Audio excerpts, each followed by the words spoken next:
While Francis Ford Coppola's upcoming Megalopolis is set to be the next big deal in science fiction, the multiple reports of on-set issues put the auteur's new movie in a similar spot as his body of work from the 1970s. Although nothing is confirmed, reports of on-set chaos during Megalopolis production, such as key staff quitting, have contributed to the overall concerns regarding the quality of the filmmaker's passion project. Coppola financed most of Megalopolis himself, and with him reportedly having to spend even more money to replace those who quit, the upcoming movie has to be a commercial success. Furthermore, Coppola has tried unsuccessfully for decades to get Megalopolis made, with the idea first being pitched in the 1980s shortly after the release of Apocalypse Now. However, the stress of making the legendary war movie proved to be too great, which contributed to the idea being dropped.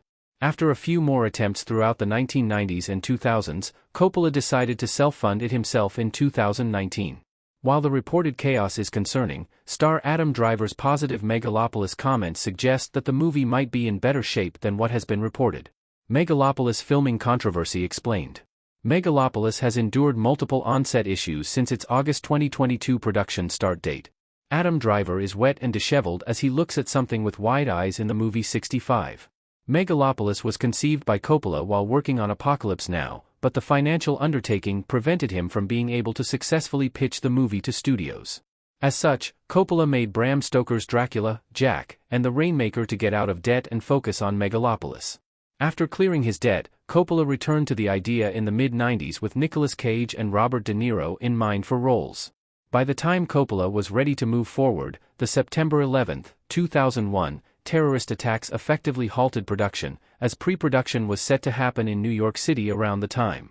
By 2007, Coppola eventually disregarded the idea entirely before returning to it in 2019 with the commitment to funding the majority of the project out of pocket. While none of the rumors surrounding the alleged complicated shoot have been substantiated by anyone who worked on the film, production designer Beth Mickle and supervising art director David Scott left halfway through production back in early 2023, which effectively left the upcoming movie without an art department. While hiring replacements, Coppola spent an additional unspecified amount of his own money in a situation that mirrors another Coppola set experience. The Godfather's production was just as chaotic as Megalopolis reported production. Production on The Godfather was nearly shut down multiple times by Italian civil rights groups.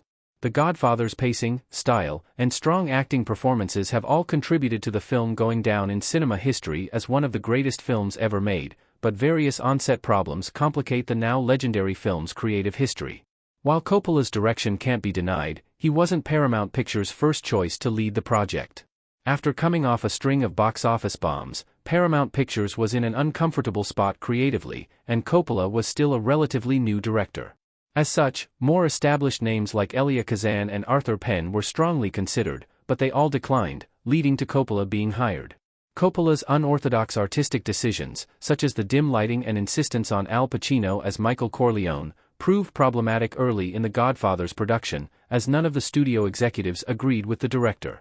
Additionally, The Godfather was boycotted multiple times by the Italian-American Civil Rights League and even New York mob boss Joseph Colombo Sr., as they felt the film's premise portrayed Italians in a negative light while also bringing more attention to the actual Italian mob, via New York Post.